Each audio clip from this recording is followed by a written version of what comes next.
Welcome back to the Educated Homebuyer Live.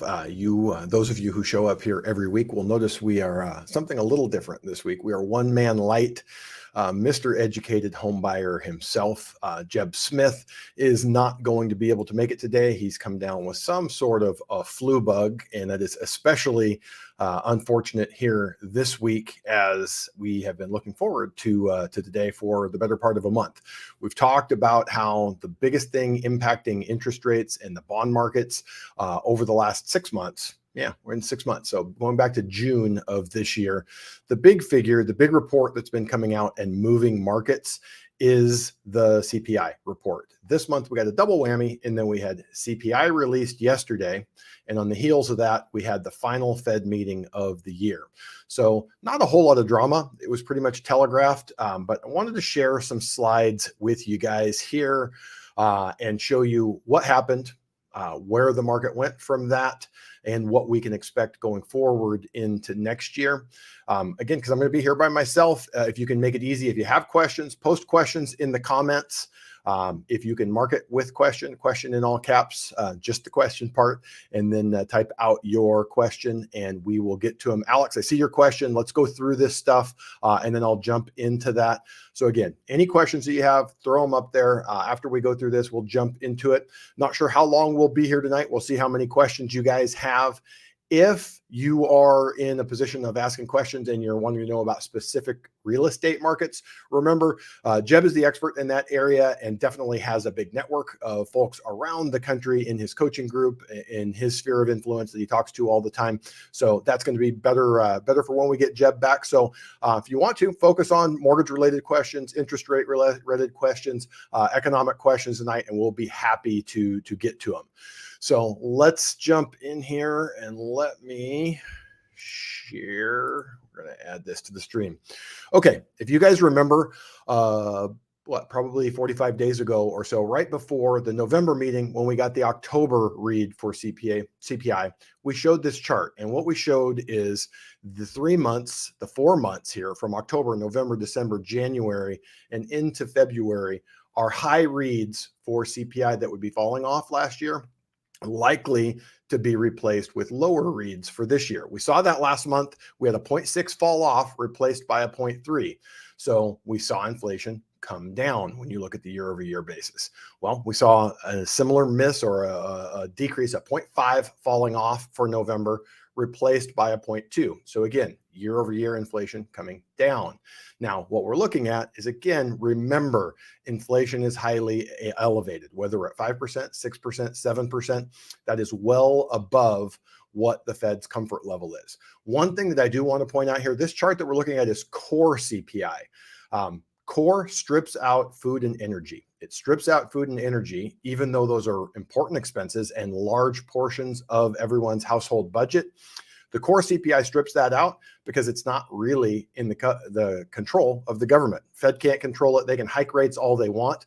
Oil is going to cost what it's going to cost. Food is going to cost what it's going to cost. So it's interesting to see here that despite OPEC reducing output, despite Russian oil being offline for many parts of the world or being sold at discounts in other parts of the world, that fuel has continued to come down, food has remained high. So we're seeing decreases even at the core level when we had a thought or a concern that we would see headline inflation but decrease, but not the core. But we are seeing that. Now, if you look forward, when we get a January CPI report covering December, the January release for December, we have another big number, a 0.6 falling off. And we're likely to be in this 0.1, 0.2, 0.3% range here month over month. So we are likely to continue to see improvement in interest rates. So let's take a look here.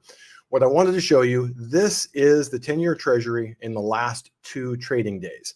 It encompasses all of the data that we're talking about. Yesterday's CPI release. So CPI is released at 5:30 in the morning Eastern time. So 8:30 for us here, or 5:30 for us, 8:30 for them on the East Coast. So 5:30 in the morning before we even start trading, that figure is released.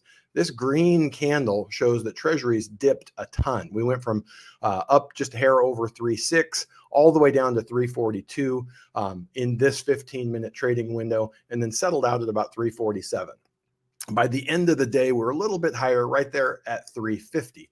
So the line here is the mark of the day. The mark in the middle of that chart is the transition from yesterday into today. So at today's trading, we pretty much went sideways all the way till you see that green arrow. Fed announcement came out at 11 o'clock today. Fed did exactly what everyone expected. They raised only 0.5%. We say only 0.5%. Historically, that has been a huge move, but we were coming off months and months and months, or 3 to 4 meetings of 3/4 point hikes. We actually looked at that with some relief. So you'll see then we spiked here a little. And the reason for that is, although the expectation was for 0.5 and the Fed delivered a 0.5, they also do what's called a dot plot chart. They only release that 4 times a year. Today's release included, or today's Fed meeting and release of the minutes actually showed that dot plot, and we're going to get to it in a minute. And that was a little bit more aggressive than what the market was expecting. So thinking that rates may go up more, and we say rates, Fed funds rates may increase more going forward than previously expected. The rest of the day, you can see yields dropped and closed near the lowest levels of the day, around 348, 349. And the reason for that is, after the announcement, about a half hour later, Fed Chair Powell comes to the mic and he gives a prepared statement and he takes questions. And in going through that, he said some things that the market actually liked and thought were positive for interest rates going forward. So this here, just wanted to kind of show you this range. Going back here, this is 1, 2, 3, 4, 5, 6, 7, 8, 9, 10, about 10 trading days. So going back about 2 weeks, we've been in this fairly defined trading range on the 10-year. With the yield hits 3.64, it's gone down and improved. When it hits down here and gets to 3.43, it goes up and gets worse. So we're right in the middle of this range. Doesn't tell us a lot for the future direction of rates, other than you can see the trend going back, a month since before, or a couple days before the last CPI announcement in November. We've seen a nice little downtrend. So expectation would be for them to move in that direction, but we're right in the middle of a range and could go either direction in the short run. So this chart here, what I wanted to show you guys with this, the scale on here, just ignore it because it's hard to make sense of it. But we talk all the time, whenever we have a Fed announcement, we will get a bunch of questions. Hey, the Fed hiked 0.5%. How high are rates going up? Or, hey, I'm so glad I locked yesterday because the Fed hiked rates 0.5% today. That's not how mortgage rates work. We actually showed here, Fed hiked, 10-year Treasury yields down a little bit today. And what we can look at is Fed funds futures. That's betting in the futures markets of what the Fed is likely to do. Now, we just talked that we're going to look at the dot plot, which is what the Fed thinks they're going to do over the next 3 years. And the Fed funds futures is what the market thinks the Fed is likely to do. So this tells us that in June of 2023, that the market expects the Fed funds rate to be under 5%. But the important part is interest rates, as measured here. The green line is mortgage rates. The blue line is the 10-year Treasury.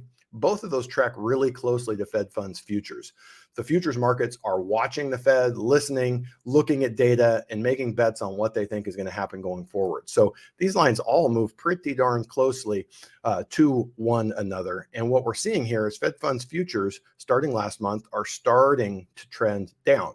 The market thinks the Fed is near the end of their rate hike cycles and will decrease. Now, you're going to see again here in some of Chair Powell's remarks that it gives us some insight into what they're thinking and how that's likely to play out. But let's just dig into it. So this chart here is just every member of the Fed gets to put in what their expectation is for interest rates in 2022, 2023, 2024, 2025, and longer run. So we're going to look at this, and there's a highlighted portion in 3 different slides here. So the first one, this is from September of 2021. So a year ago, they were saying, hey, for 2022, the most aggressive Fed member thought we were going to be approaching 0.75% in the Fed funds rate.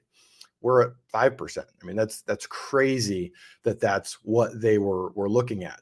The most aggressive says in 2023, next year, we're looking at 1.7. I'm actually getting ahead of myself. So I'll go to the next slide on that. But this is where we ended up here in 2022. This was the expectations. This is what they were expecting for the end of 2022 in September of 2022. 3.75, 4, 4.25, 4.5. So you can see much higher. They were off by a full 3.5, 4% on where interest rates were at. So let's look, and we look at 23 and 24. The projection here is the most aggressive Fed members in September of 2021 were saying we might get over 1.5 by the end of 2023. And now they're saying we're going to end 2023 somewhere around 5%. 2024, more aggressive. They thought they could keep hiking and get to almost 3% by the end of 2024. And now we're seeing they expect to have trended down. And a few of them think we might get down to 3% from there. The last piece I wanted to show here is longer run expectation. So a year ago, they were saying we're going to hike and it's going to take us about 3 years to get up to that longer run expectation of somewhere around 2.5%. Now, a year later, they're saying, hey, we're hiking. We're going to keep them relatively high. By 2024 and 2025, we'll get back down to that same long-term trend of about 2.5. So big picture, what can we take away from this? The Fed does not know a whole heck of a lot about where they're going to end their terminal rate or what they're going to do going forward. They were very wrong last year. They're likely to be wrong this year about how long rates will remain elevated. But that's why we play the games. We're going to watch out for the next couple of years and see how this actually plays out. So again, we talked about what were the takeaways from Powell's press conference today. What did he actually say? So we've been saying this for a while, and he finally came out today. The highlighted part there in green, expect very large drop in inflation next year, but the jump off point at the beginning of the year is higher. So they think inflation is going to drop a lot, but we're going to be starting from a really high level. So again, saying, cool, inflation is dropping and likely to drop quickly, but it could drop quickly and fairly far and still be above their 2% comfort level. The next one is also important. People were worried with what Chair Powell had said in the last month, and several other Fed board members had said that we were looking at a period where they were comfortable massively increasing the unemployment rate to get inflation under control. He came out today and said, we actually want strong wage increases. We just want them consistent with 2% inflation. So if we have 5, 6, 7% wage inflation, over the long haul, that will lead to higher rates of inflation. So they want to see people making more money. They don't want to see, depreciation or deflation in wages, but it may trend that way. So in looking at it, let's look at the next one here.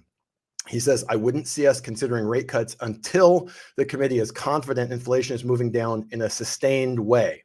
So that's common sense, and it's pretty consistent with what we saw over the last month and what we've been saying. So great, CPI decreased last month. It decreased again this month. We can give you 14 other measures where inflation seems to be decreasing, but we need to see that for 6 months, 8 months, 10 months. So they are not likely to cut rates anytime in the near future. It would be shocking if they did it in the first half of next year, and it would depend on getting some really negative data, things that we're not expecting at this point. We do expect a recession coming. You've heard us say that repeatedly week after week. We do think that will lead to negative data and the Fed to take their foot off the brake and actually cut at some point, but not likely to happen in the future. Finally, said something here a little bit dovish, a little bit peaceful towards the market, says our policy is getting close to sufficiently restrictive. So right now, I didn't look at the Fed funds futures here late in the day, but the guess is here we're going to get another 0.25%, and after that, possibly another 0.25%. So Jeb and I will keep a close eye on that. We'll be back. We'll tell you what our thoughts are, especially in January when we're looking at a forecast and where things are going to go at that point. This next one here, I wanted to throw in here. It says Wall Street is directing a great deal of attention to a Fed pivot. A pivot doesn't mean, hey, we're going to stop increasing. It's going to pivot and go the other direction. So not only are we not increasing rates, we're decreasing rates. So we just talked about it likely to be a little while before that happens. So in here and looking at this, we can see, I jumped the screen there.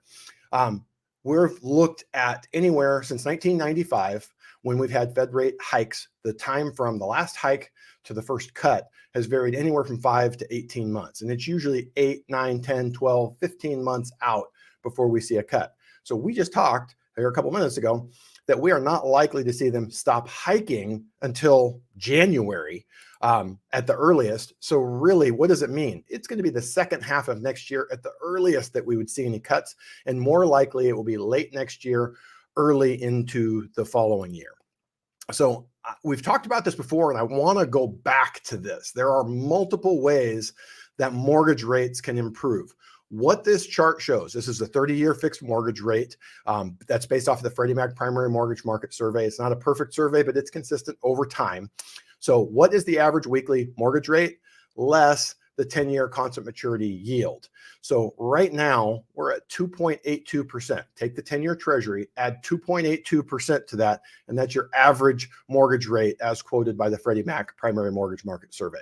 Now, the green line here is the important one that we want to look at. Now, this has been down as low as like 1.2, 1.3%, that spread in the middle of COVID or just after COVID. Over the last 10 years, it's averaged 1.8%, that spread. So if the Fed didn't, if we didn't see any more improvement in the 10-year treasury, which we think will happen, if we saw no improvement, we have a potential for mortgage rates to improve 1% from here. So in the very high fives, low sixes to high fours, low fives, if the 10-year treasury didn't move at all. And you may be asking, well, why? Why is there room for improvement? Well, it's the answer is in why are rates so much worse than they historically have been relative to 10-year treasury yields.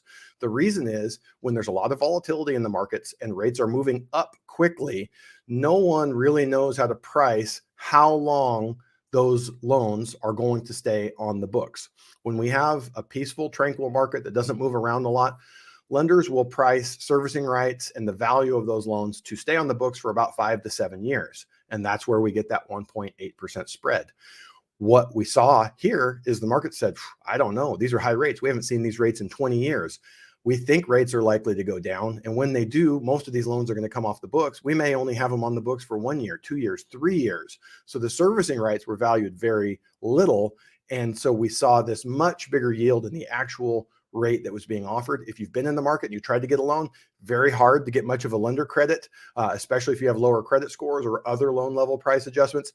That will likely normalize. So big picture, that's where we're at. If you're looking at government loans, FHA, VA, best priced or best qualified borrowers are going to be in the mid fives, low fives if you want to pay a little bit for that rate, and about 0.5% higher than that for conventional loans. So right in that 6% range if you want to pay 0 points versus 1 point. So it gives you a nice idea, and that's down at least 1% from where we peaked a few months ago. So with that, let's take a jump in here. It looks like you guys have been asking some questions. Let's start. Alex, I said we would come back to this question, and let's definitely do that. When will rates hit the high fives again? We're really close, or hit the fives again. We're very close to the high fives right now. Someone that wants to pay points, a really well-qualified borrower getting a jumbo loan, a borrower getting an FHA or a VA loan, you're in the fives. So my expectation is for rates to slowly and gradually improve. Don't expect a big, massive improvement. The markets want to see they want to see inflation recede, just like Fed Chair Powell is saying. He wants to see that play out over a period of time. And when we get 3, 4, 5 months, we should see that normalize. You know, one of the best bond market experts that I follow thinks by spring we'll be under 5%. To me, that could be a little bit aggressive. Don't know if we're going to get there that quickly, but if you're looking at buying first quarter of next year, I'd like to think conventional borrowers are going to be 5.5, 5.75, and FHA and VA borrowers in the low fives. So definitely much, much better than where we were a little bit ago. So Janet Santiago basically follows this similar question. How do you feel about interest rates next year? I feel interest rates are going to be a lot better than where we peaked at the middle of this year. So if you're looking at a 7, 7 1/8 interest rate and you end up getting a 4.875, that's awesome. But it's important that we keep that in context, that if you get 4.875, you paid 65% more. You're going to be paying 65% more in interest than the person who borrowed in December of 2021 or June of 2021 or December of 2020. So in terms of affordability, we've seen home prices increase a ton. And when we also have interest rates go up more and further and faster than that, it's making affordability difficult. Now, I don't have the numbers here. On Wednesdays, we also get weekly mortgage applications. So both refinances and purchases are up. Purchases have been up. Purchase applications have been up 5 out of the last 6 weeks. Well, we just looked at these charts. What happened over the last 5 to 6 weeks? We saw that CPI number. Some people kind of front run that CPI number. Interest rates have come down. So when I say mortgage purchase applications are up, there's not a stampede of people looking to apply for mortgages. In fact, we are down applications 38% on purchase applications versus this time last year. Refinances are down over 80%. So up, but up from low levels. It's improving, it's trending in the right direction, and it's telling us that that is interest rate sensitive. There are plenty of buyers out there who want to buy who had just said at 7%, I'm out of the market. At 6%, more of them are interested. At 5%, more still will be interested. So in looking at that, that's what we're thinking. Now, Luis follows up with a question here. Should I sell my house? Question mark. And then follows up with right now. We talk about this every week. Jeb and I are pretty much in lockstep with this. The answer to future direction of home prices comes down to affordability. There's two things that can improve affordability: home prices coming down, interest rates coming down. We just spent about 30 minutes, 25 minutes talking about interest rates, the direction of interest rates, and what we expect to happen going forward. I believe interest rates will improve. It will improve affordability, and affordability will be significantly worse, even when we get to the low end of that range in the next year or two, than it was prior to January of 2021 or 2022. So that tells us that, is there the potential for home prices to come down? There absolutely is the potential for home prices to come down. That would be the reason why someone would be considering selling right now. I can tell you story after story after story between Jeb and myself of people who tried to time the market. They were convinced. Jeb told us a story, I think last week, of a client in 2018 who decided, these prices are nuts. I'm cashing out. I'm going to buy back in a couple of years when it goes down. And he's priced out. Like, he's literally asking Jeb to go through and set up a search for properties that don't exist. He wants to be in Orange County at a price point that single family homes do not exist within. So I've seen far more of those than I've ever seen someone accurately, properly sell near the peak and get out. I will say, and this is certainly not to pat myself on the back or toot my own horn, but I can say we sold our first condo here in Huntington Beach right at, within 3 to 6 months of the peak of the market in 2005, 2006. And that was because a lot of the data that we were looking at was telling us negative, red flag, bad things going to happen. At that time, I have a white paper I could share with you guys, a financial planner that I was partners with. We published a white paper that said we expect home prices in the next 2 to 3 years to drop 20%. And that's a pretty aggressive call. And you look back and you're like, dude, you guys weren't even close. Home prices were off in most areas, in high priced areas, Southern California, Phoenix, Vegas. Those markets lost a lot more than 20%. I don't see that same recipe right now. I also don't see a recipe for massive home price increases. I wish, for many reasons, I wish Jeb felt better. I wish he was here with us. One of his mentors did a forecast call. He expects very minor appreciation next year. And then the following year, I believe it was about 4 to 5% appreciation. So does that say you should try to sell? I wouldn't sell unless you needed to move areas. If you knew you were going to move some point next year, you get a job transfer, going through a divorce, any of that stuff, by all means, life causes will dictate that you sell your home, but I wouldn't do it thinking that you're going to time the market and be able to get in at a much better point. So let's dig in here and check out a couple more questions. So Safid has a good question here. Can you help me understand the process of getting a HELOC from one of my properties that's under an FHA mortgage? I want to purchase 2 new investment properties next year that give me cash flow.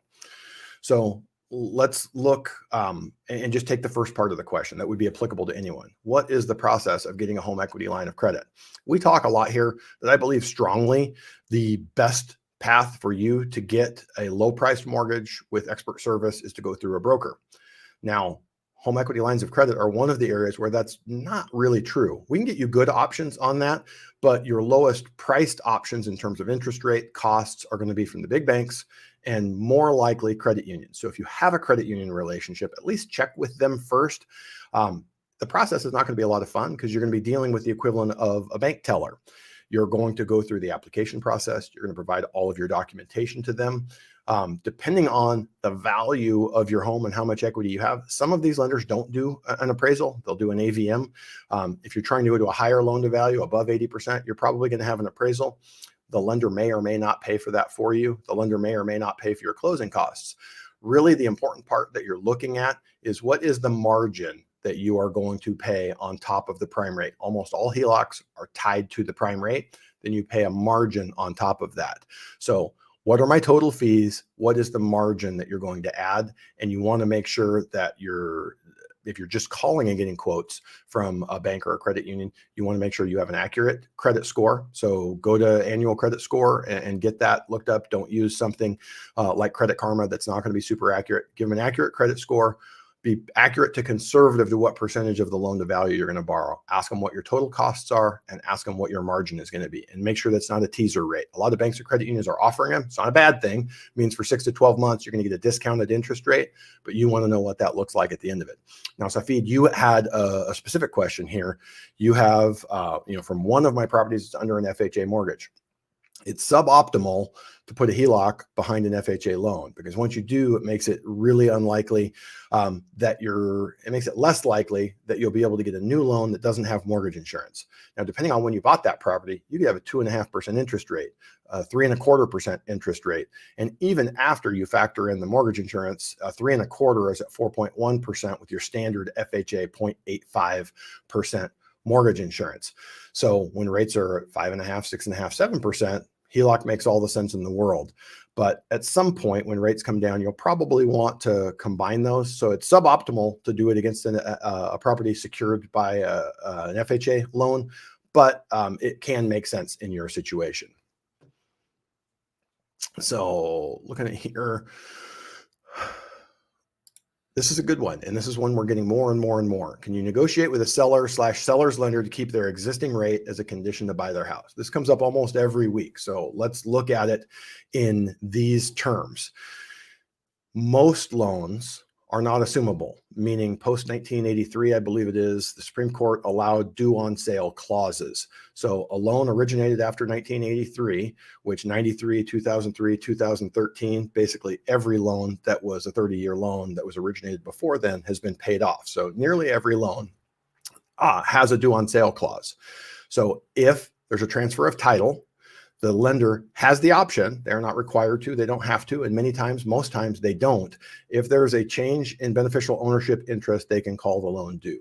So what are the exceptions? The exceptions are some adjustable rate mortgages, all VA loans, all FHA loans are assumable.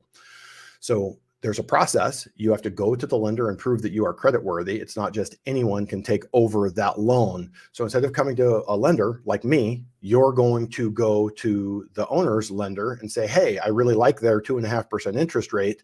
I would like to assume it.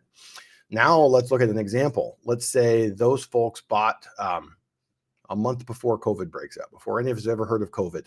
Home prices are up about 40%, 35 to 40% in that time. So say they bought a $400,000 house. If we're up 40%, it's $160,000. You're looking at a $560,000 home. They've paid that mortgage down. If they did a VA zero down loan, they've probably paid it down $20,000, $15,000 since then, plus the appreciation of $160,000.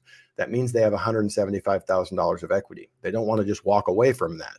So you would have to make a large enough down payment to give them all their equity, or get a second mortgage that would cover the difference, or get the seller to carry a second mortgage. Instead of walking away from escrow with a big check, they're walking away from escrow with a promissory note from you that over 5 years, 10 years, 30 years, you're going to pay them back. So you absolutely can do it. It's not nearly as simple as folks want to paint it. One of the big things here that's gained a lot of traction that I've seen here just in the last couple of weeks is people jumping up and talking about taking a loan subject to the existing financing. So cool, we'll get around the due on sale clause. We'll just take it subject to. I'm not going to touch that until Jeb gets back. And better yet, I know that within the next week, he's going to be releasing a video going through this. So we'll give a little hype to that. Watch it when it comes out. You're probably going to hear this. 8 months ago, the big thing was buy downs, 2-1 buy down, temporary buy down. Now everyone's talking about subject to deals. They're not likely to happen. There's some reasons for that, and Jeb's going to go through it. I shouldn't have given away the ending, the punchline to the joke, but Jeb will walk you through all the details on that. So here, this is a good question. Terp 305 says, what does the delta spread tell us today's rate should be? When will that begin to normalize? I think we are seeing that normalize. Let's go back and look at this chart here. So 2.82 versus 1.79. The difference there is 1.03%. So if conventional loans are in the low 6s to 6% right now, we should be around 5% if we were closer to this historical average. That's what it tells us it should be. FHA loans, VA loans, maybe 4.5 right now. So when is this going to happen? Well, it looks like we've already seen some of it happening. We were up at 3%, and now we're down at 2.82. So we saw how long this took. This took all year for this to happen, for that spread to get so large. It may take a year for it to normalize. But I expect we're going to see the 10-year Treasury to continue to trend down. Won't be a straight line. It'll go down, pop back up, go down, pop back up. But this is also going to trend down as soon as lenders are convinced that we've seen rates normalize, and especially once they get to a lower level. If they're doing loans today at 6% and they think rates are going to end up at 5%, they're still not happy to put those loans on the books. They're not going to pay a lot for those servicing rights. So as we get closer to a more normal rate, somewhere plus or minus 5%, 5.25%, 4.75%, I think you will see lenders paying more for servicing rights and see that normalize some more. So looking here. This is a good one, and I wish Jeb was here. He'd give you a better answer than this, but I'm going to do my best. Just looking, 101-323. Question: bought a house in California, received a letter in the mail from the county about a claim for homeowners property tax exemption. What are the pros and cons? How will that affect me? Essentially, if you're living in the property, the homeowner's property tax exemption gives you a dollar amount that will come off of your assessed value. In California, it's very low. In other states like Florida, that homestead exemption is very large and will make a big decrease in your property taxes. So bottom line, the easy answer is if you're here in California and this is an owner-occupied residence and you're eligible for that homeowner's property tax exemption, you're going to want to do it, but it doesn't make a big difference for us here. So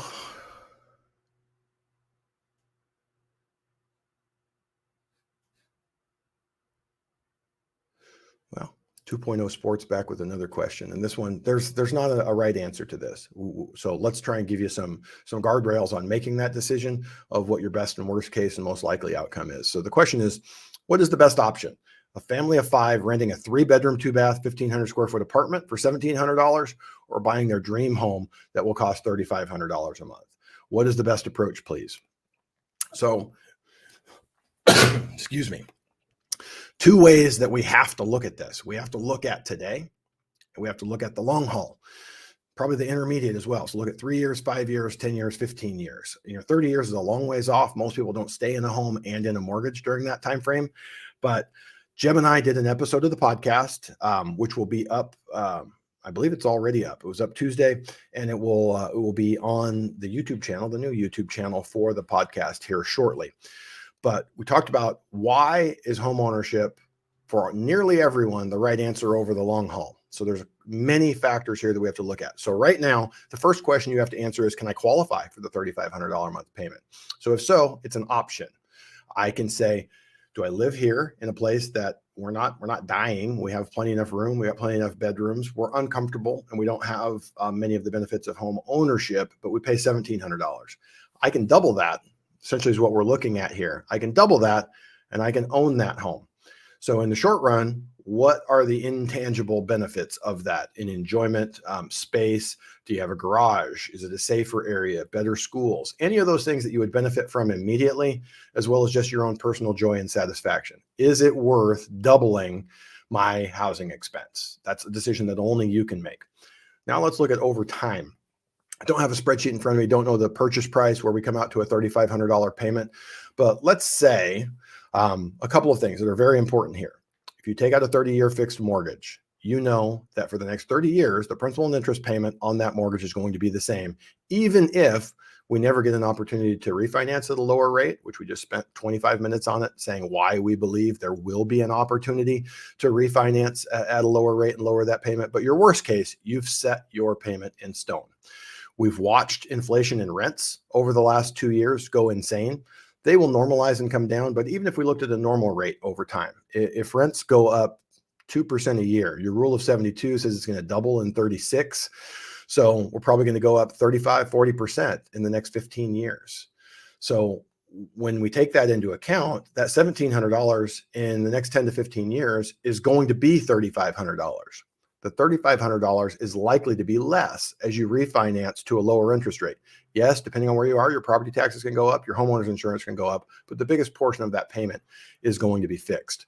What's also likely to happen over the long haul? We answered a question here a few minutes ago. I don't know what happens in the next 12 months with home prices. There is a possibility that home prices will drop.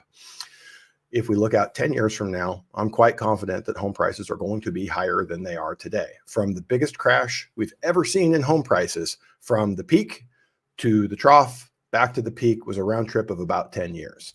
So I don't expect that if we see decreases that it's going to look anything of that magnitude. And I do expect that we will see increases. So if we had a 3% annual increase over the next 10 years, that home price is 30% higher. So if it's a $400,000 house, it's now $520,000.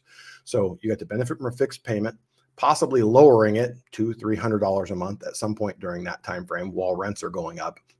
You've benefited from the appreciation over that 10-year time frame, $120,000. And a portion of that $3,500 that you're paying now is a forced savings account. It's the portion of your principal and interest payment that goes to principal. You're reducing the principal every month. So you have more equity in your home, assuming that home prices stay level. So if you look at that, $3,500 payment, maybe $500 or $600 goes towards principal. If we call it $600, that's $7,200 a year. In 10 years, we paid $80,000 or $100,000 of principal, while the home value went up $100,000, $120,000, and the rent is now close to, if not more expensive than what your starting mortgage payment was, which has decreased over time due to interest rates.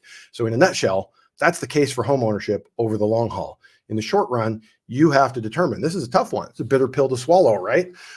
It's not like we're saying, hey, it's rent $1,700 or own $2,200. Most people would say, I'll pay an extra $500 to be an owner. If you come down on the side of this, you say renting makes more sense for me, make sure that you're taking a chunk of that $1,800 monthly savings, $500, $600, $700, putting it into your 401k, putting it into an IRA, investing it. If you want to buy a home at some point in the future, a Roth IRA is a really good vehicle for that, because the principal contributions to the Roth IRA, you can always take out.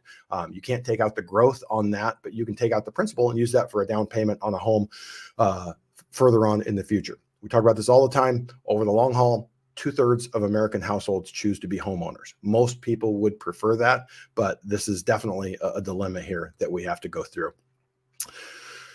So we have our friend Willing here, who shows up kindly every week and says things that none of us understand. So good evening, Wolf, Louise, and Lego.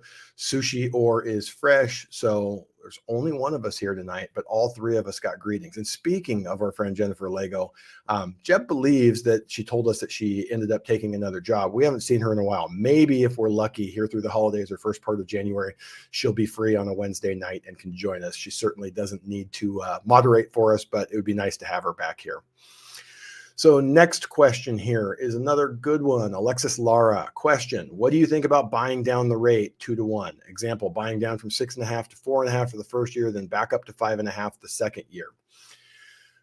I like it, but I want to make sure that you know what you're doing and why and who is paying for it. So generally the lender can pay for it with a lender credit. You can't pay for it as a buyer. So the seller is going to pay for it in a credit, which your alternative would be, let's just say a 2-1 buy down costs a little less than 2 points. For a really easy example, let's say it costs 2 points.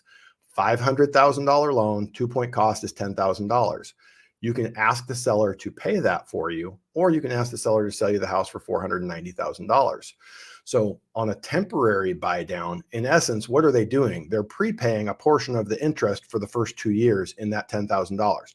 What I really like about the temporary buy down is that, let's say 6 months from now, rates are 1% lower and you can refinance to what the second year rate would be, but keep that for the full 30 years. The benefit is the money that is left in your escrow account, because that's what happens. The 2 points, the $10,000 seller credit goes to an escrow impound account. And when you make your payment every month, you're making a portion of it. And then that additional interest is coming off of that account. So in 6 months, maybe only a third of that money has been used. With a temporary buy down, that additional 2/3 of that escrow balance, so we're talking $10,000, $6,000, $6,500, it's going to come off of your payoff demand. So the lender's going to say, hey, they owe us $498,000, but we've got $6,500 in this impound account, so they actually owe us $491,500.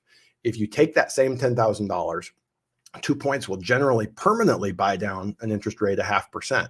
As soon as you do a permanent buy down, that money's gone. It's a sunk cost. You can never get it back. So just ask yourself why you're doing this. An important thing to note with a temporary buy down, it doesn't help you qualify for any more home, because we have to qualify you at the note rate, not that temporarily bought down rate. So you're going to have a nice lower payment for the first 2 years, especially the first year, but we're going to qualify you at the actual note rate. So you're not getting any benefit there. The reason why you might lean towards a permanent buy down is you would have to qualify for more. But again, going back to that temporary 2-1 buy down, 1-0 buy down, 3-2-1 buy down, the money is set aside for your benefit. It's not a sunk cost. You get the lower payment. It doesn't help you qualify for more, but that may be a good thing. It's making sure you're not overbuying and overextending yourself. So with that, I like the option. Just make sure that it's not something being sold to you by a loan officer and they're able to pencil out both of them and go through the pros and the cons with you. So let me actually use that here as a point here to remind you, Jeb and I have a big referral network. So if you want to get connected with a lender in your area, a realtor in your area, we have expert professionals that can help you. So if you have a question and you're not already working with a lender that you're comfortable with, really knows buy downs and can walk you through this, use that referral link and we can get you connected with someone who will get you the answers that you need there. So look at this. I forgot, didn't even see. We have Mr. Jeb. He is watching from home. Says, sorry not to be able to be there tonight, guys. Definitely came down with something. Props to Josh for filling in. And I say, no, my friend, thank you for letting me fill your seat. He's told me, he's obviously done this multiple times here by himself. And he has told me how much work it is doing it by yourself, where you don't have a chance to scan the other questions and you're constantly talking the whole time. And he's 100% right. It's definitely more difficult without him. We wish he was here. We wish he was feeling better. And we wish we could have got the additional work done there that we wanted to get done. So hopefully you're still watching, Jeb. We have lots of good wishes for you here. The Knights say feel better, Jeb. Anya says, thank you, Josh. Get well, Jeb. We've got 2.0 Sports says feel better, amigo. Janet Santiago, be safe, Jeb. Dina Maston says, feel better, Jeb. And the important part is there, we hope that she doesn't get too many requests for her Instagram handle now that we've posted that there. So let's dig in here and see if we have some questions here. So Kelsey Angel has a really, really good one, and this will lead us back to getting you a referral. The question here is it normal for a lender to have a 0.5% interest rate margin spread higher than the national average interest rate?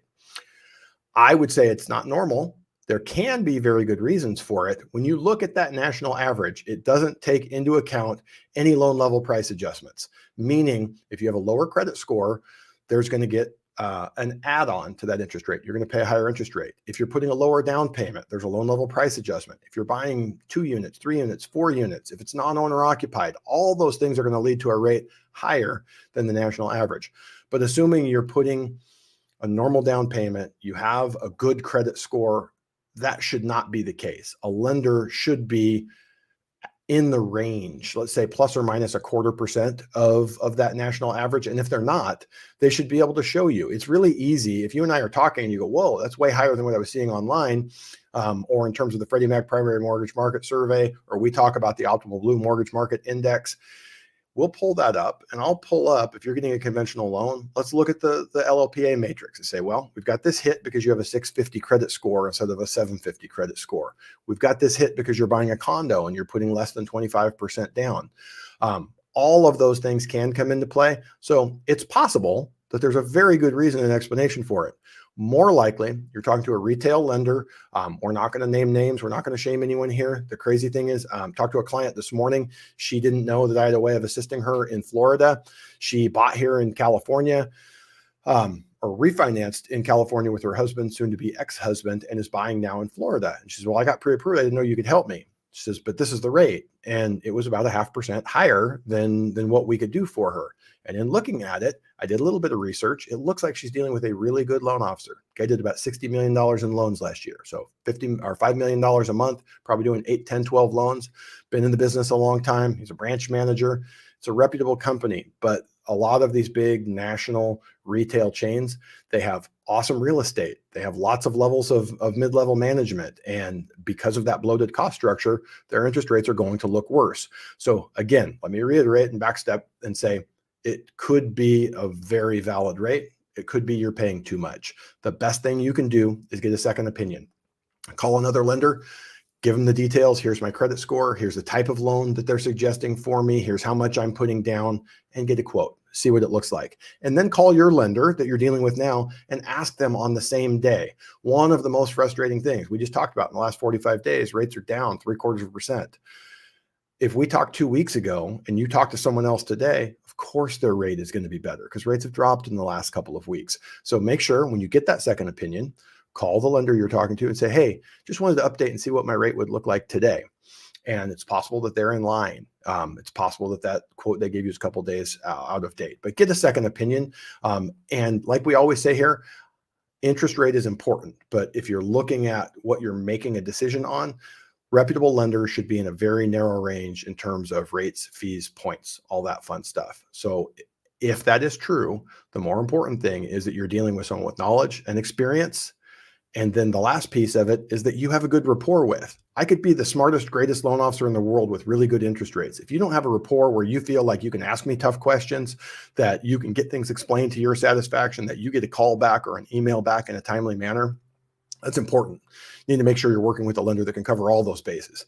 They have competitive terms, they're knowledgeable, and then most importantly, you have a rapport and a connection with them. All three of those, I would give nearly equal weight. You may weight them slightly differently, but they're all very important. So please do not just make a decision off of an interest rate. If you want a second opinion, we still have the link down there in the scroll where you can reach out, get connected with a lender in your area, and any lender would be happy to do that. And my thing is, if you call me and there's a reason why that rate's 0.5% higher and we go through it, I'm not going to tell you, hey, you should use me, your guy sucks. We're going to go, I get it. I don't like that interest rate any more than you do, but it seems to be valid. Did you like the guy? Does he seem to be knowledgeable, know what he's doing? Do you have a good rapport? And it could be a girl also. We have lots of excellent female loan officers in the industry. So whoever you're talking to, do you feel like you're in good hands?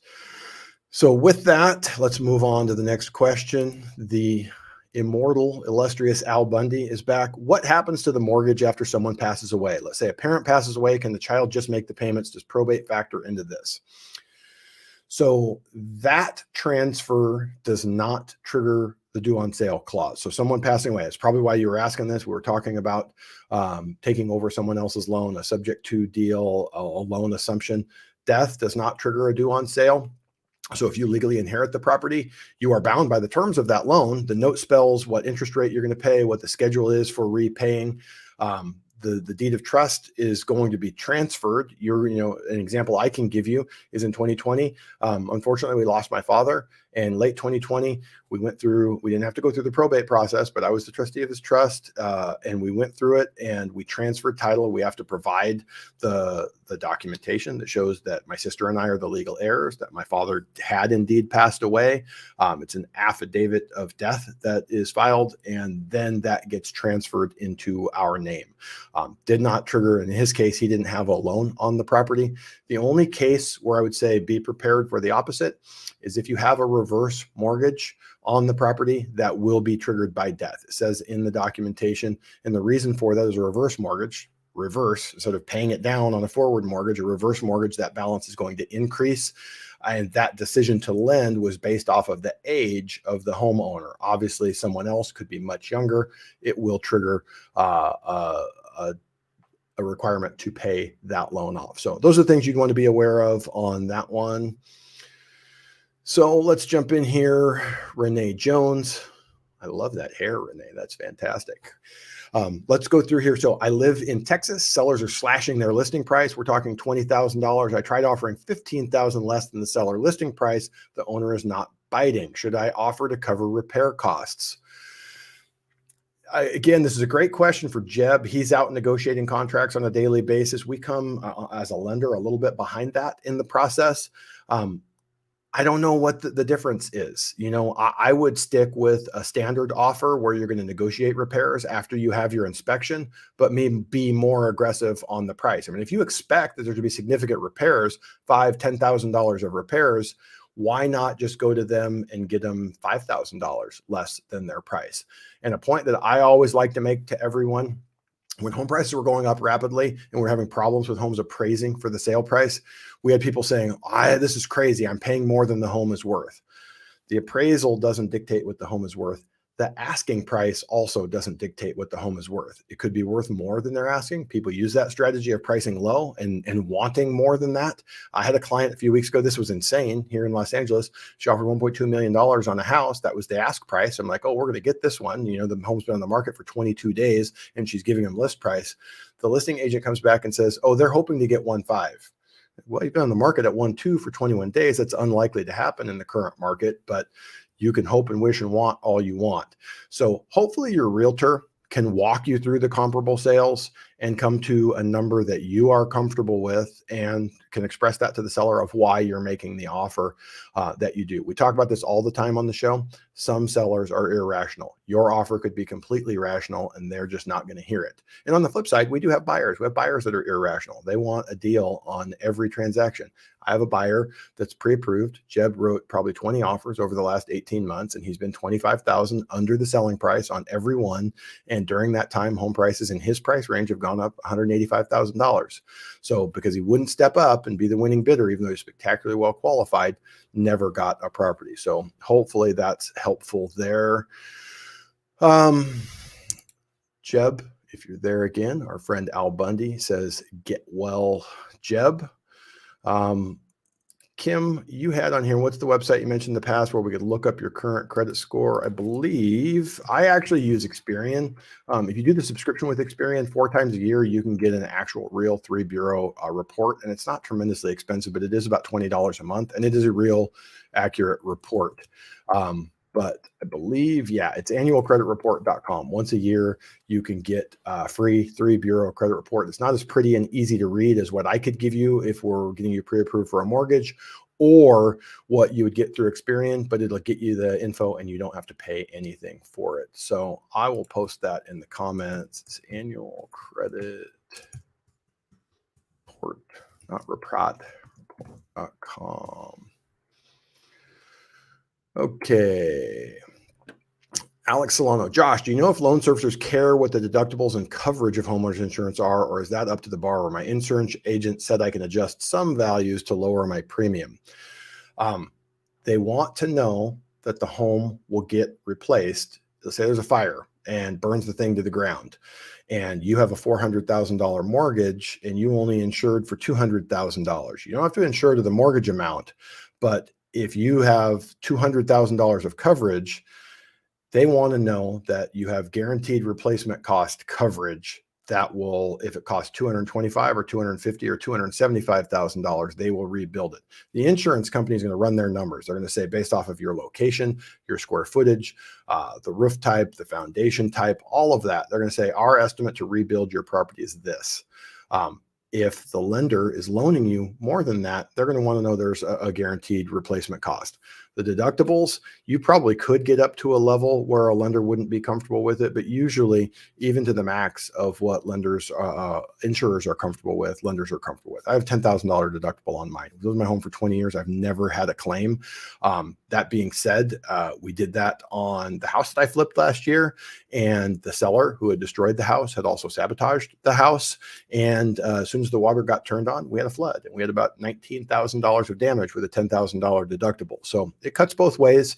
But if you have a reasonably new home, you take good care of it, and you would kind of like to self-insure some of that with a higher deductible, by all means. But just weigh it out. What does your cash position look like? If something negative were to happen, can you afford that? So Jesse says, makes a good point here. Your Roth can also crash and burn like mine did this past year. Earlier in the show, we talked about a Roth being a good savings vehicle. If you're saving for a short-term goal, like buying a home in the next 2 years, don't invest in aggressive vehicles. Do things that are less aggressive, less potential downturn that will get you obviously most likely a smaller return as well. But you're still going to have that money available to you when it comes time to make the purchase, whether it's a car, a home, college education, whatever it is. So it is important to remember that. So we had a good question here. Anya says, what do you need to make a 401k withdrawal to help with down payment? It's important here to remember there's two separate things here. Hardship withdrawal. If you make that withdrawal, you're going to pay a penalty if you're under 59 and a half, and you're going to pay taxes on that. They're going to issue you a tax statement at the end of the year. It gets added to your income, and you're going to pay a chunk on that. So whenever possible, we recommend do not do that. Now, taking a loan, you can borrow up to $50,000 against your 401k, depending on your balance and what percentages of your plan are allowed to be borrowed. In either one of these situations, if you want to do the withdrawal, the hardship is basically on buying a home. So they're going to want to see the contract. They're going to want to see the estimated closing statement and show what are we using these funds for. So we can get you the documentation that you need. There's a form. It's not really an application. You're not asking them. You're giving them the information they need to give you the info. But 401k loan can be a very good source of down payment funds. It's your own money. You're going to repay it to yourself.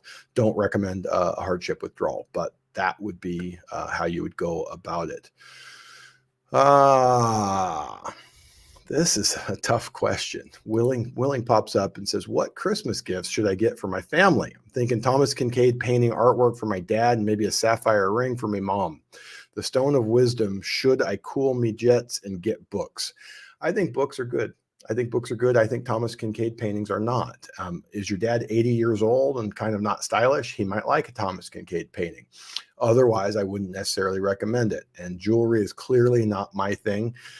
So I can't give you any advice on that. And here, Anya is going to tell me that I am 100% wrong. She says Thomas Kincaid are great. She has 3 copies and displays them proudly. And the fact that they're, in shopping centers around the country with very high price tags, clearly there are plenty of people who agree with that and happily pay for them. So we just gave you 2 conflicting answers. Hopefully that helped. What in the heck? Jeb is heckling me. I don't appreciate this, Jeb. I'm going hoarse here, answering all the questions with no help from you while you're recovering. Jeb says, thanks for the well wishes to all of you. And then says, Josh, you screwed up your lights again. I'm hoping he means the overhead light, which I reached out and turned on when I poked my arm out there. So just a little background here. We both have the same proximity sensor light switches. I switched mine where it turns off after 30 minutes, but if it's off, like we want for the show, and then you move in front of it, it will pop back on. Jeb just unhooked his entirely. So when he moves in and out of his office, it'll stay on for hours. And unsurprisingly, at least once a week, Jeb will go home and leave his light on. So we're like Felix and Oscar over here. Let's go here. Andy Rue, how much is foundation work? I'm seeing a few houses in my market needing this and are staying in the market for a while. Are we looking 10,000 or a lot higher? This could be all over the place. So if you're thinking about that home, put a contingency in there for a foundation inspection. If they're putting that expense on you and you're agreeing to pay for it, fine. But I want to do my research and know what I'm getting into. I did a house out in the Fullerton Hills about 10, 11, 12 years ago. The entire back of the house had dropped about 4 inches. It was very common in that neighborhood. The builder had not compacted the soil well. And I think we ended up paying about $40,000 for that. I've also seen situations where $7,000, $8,000, $10,000 can repair a foundation. So it can be all over the place. You're going to want to make your offer and have it contingent upon the inspection.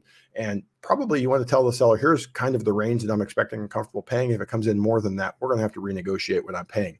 They may already have an inspection. They may already have got a bid. I'm not saying I would rely on that, but it'd be a good and quick and easy place to start if they could tell you that. Okay. VAR Watch says, how long does it take until the loan closes? Question number 1. Number 2, how many lenders can one use to compare rates, or are all lenders' rates the same? Let's take number 1. Number 1 is going to depend on volume, type of loan, how complex your situation is. I would say 60-70% of clients have pretty straightforward situations. And with the current level of loan volume, 14 to 17 days is probably the shortest window. We have to get an appraisal back. Escrow and title have to do some work. Payoff demands have to come in. 21 days is fairly safe. 30 days is very safe. Barring something unforeseen and extremely complex in your loan, every lender should in the current market be able to close loans in less than 30 days. The exception would be reverse mortgages, construction loans, 203Ks, weird outside of the box stuff like that. But if you're getting a standard FHA, VA, USDA, Fannie, Freddie, even a jumbo loan, 30 days should be more than enough. We just talked about loan applications are down 38% year over year. Refinance applications are down 80% year over year. Lenders have a time and the ability to get through your stuff. So the question, second one there, how many lenders can one use to compare rates? Are all lenders rates the same? You can get 100 lenders quotes if you want. I don't recommend it. You'll confuse yourself. You don't need to. If you feel like you want to shop, what I would say is talk to the first lender, look at the quote they're giving you, and then compare it. We had a question here just a minute ago about how it compares to the national averages. Go to the Optimal Blue Mortgage Market Index, put in your credit score, your type of loan, and see what's the average. See, are we close to that? If you feel like you want quotes, you didn't have a great feeling, you don't just say, I'm absolutely working with that lender, you want to check and compare, call 1 to 2 other lenders. And I would go in different channels. If you talk to me and I'm a mortgage broker, maybe call your bank and call one of those direct lenders. And let's just see what those numbers look like. They don't need a complete loan application to get you an accurate quote. I will happily give you all the information that you need to shop that interest rate. And that's primarily how much money am I putting down? What type of loan program are we talking about? And what's my credit score? With that, you can get a very accurate quote. You want to know not only what is the interest rate, because again, when shopping for rates, I get this all the time. Had a client the other week. We have him pre-approved. He's putting in an offer. He sends over, hey, I also got pre-approved by Wells Fargo. They can do 4.375. Can you match that? I look at it and they go 4.375. That's actually it was 5.375. 4.375 would be amazing. It was 5.375.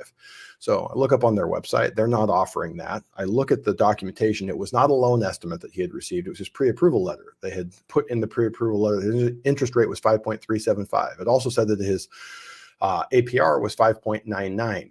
The APR is not the interest rate that you're paying, but it is a way of determining or calculating and showing you how much you're paying for that loan.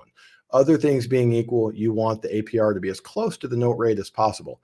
In this situation with this 5.375 quote, it was a 5.99 APR. A little quick, backing our way into the number, it showed that he was going to pay 5 points for his loan if he got that interest rate. And he obviously had no interest in that. So a long way of saying, get a loan estimate. And if they're not giving you a loan estimate, which again, oftentimes I don't, but I will show you what is in box A of the loan estimate. If we give you a fee worksheet, which many lenders will, it's actually easier for you to read, easier for us to prepare.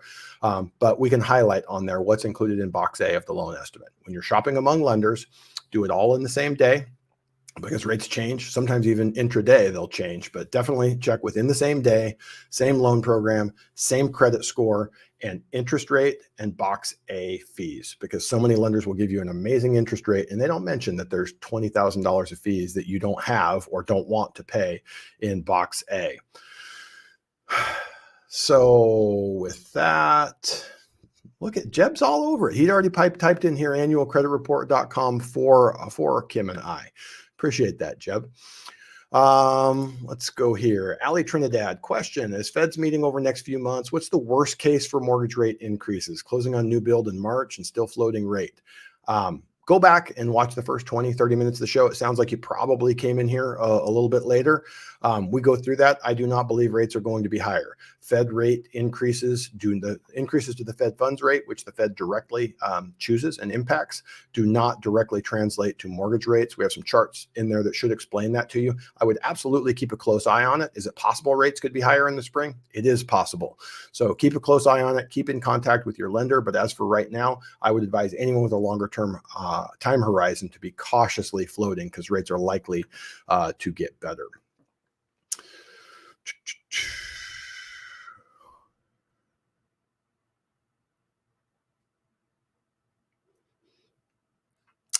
Good question here. VAR Watch back with another one. Since the Fed has stopped purchasing mortgage-backed securities, do you think it will impact home prices to the downside? Also, who typically buys mortgage-backed securities from the Fed if they sell them? It's the same institutional investors that are buying them in the primary market.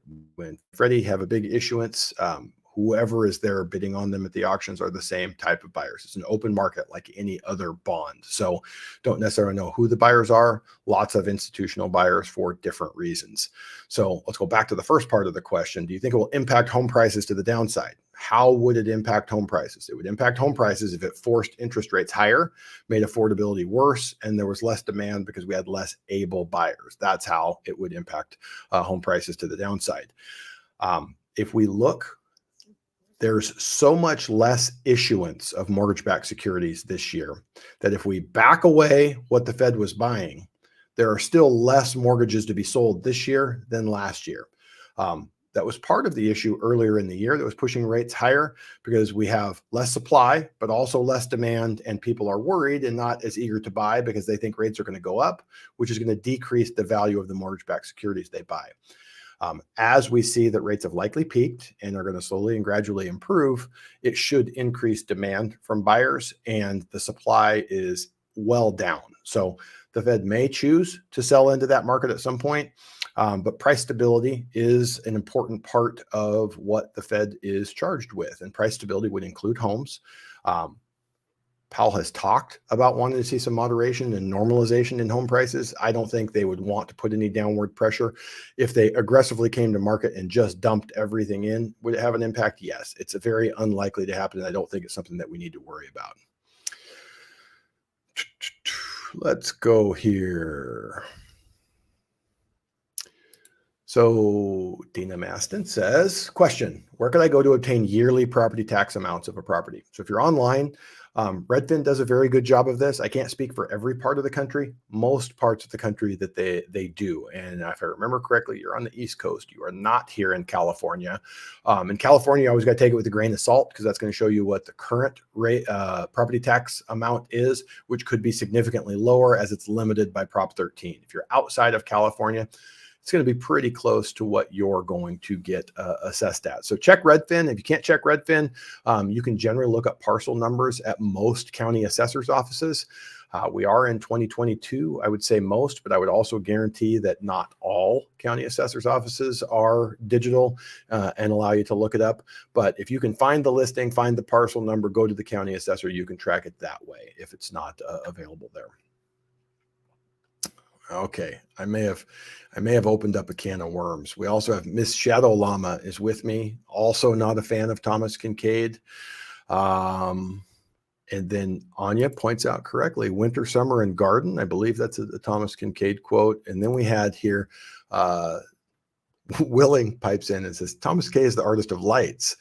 So this is nearing the level of Dr. Ben. So thank you, Anya. So basically you're saying pull the trigger immediately on the Thomas Kincaid purchase. It will arrive 12:30. Is that unnegotiable? So I think Anya is 100% in favor of the Thomas Kincaid. I am 100% against, and it appears as though you do not value my opinion at all. Anya follows up here. Yes, I've had mine for about 15 years. They're like a storybook page, charming and contain home or church, which is real estate. So she does have a good point there. All right, guys. If I missed any questions, I apologize. We've been going for about 70 minutes. I literally think we rolled through and got all of them. It is the holiday season. We've got about 150 of you here. So with no Jeb and it being the holidays, I'm considering that a victory for the show and the channel. Again, we've got the scroll here. If you need to be connected with a real estate or mortgage professional anywhere in the country, Jeb and I have big networks. Use his link there. We will get you connected. If you're in California and many adjacent states, I can help you directly. If you have any questions, you can reach out. You can get me through that referral link. My email is josh@bywisemortgage.com. You could do that as well, but use the referral link. Jeb will get that over to me. We'll get your questions answered and see how we can help. So big, most important thing is that we hope next Wednesday, Jeb is back here with us and feeling a ton better. You guys may or may not know he's pretty tough and very rarely takes a sick day. He would tell you he's very healthy and is never sick. It's partially true, but he's also tough and doesn't like to take a sick day. So him being out today is definitely outside of the norm. So we're all going to hope for a speedy recovery and hope that he is back in here for us next month. So thank you guys for being here. Thank you for tolerating me and not having Jeb here to just be his sidekick. Hopefully it wasn't too bad and you guys enjoyed the show. We'll be back the next couple of weeks. We kind of fall off of the holidays of Christmas and New Year. So we'll definitely be here, probably a shorter show like we've had here. And we'll be pointing towards the new year and getting some forecasts, both our forecast and what other experts are projecting, both home prices, home values, and interest rates. So thanks again. Have a great week. And in the immortal words of Jeb, adios.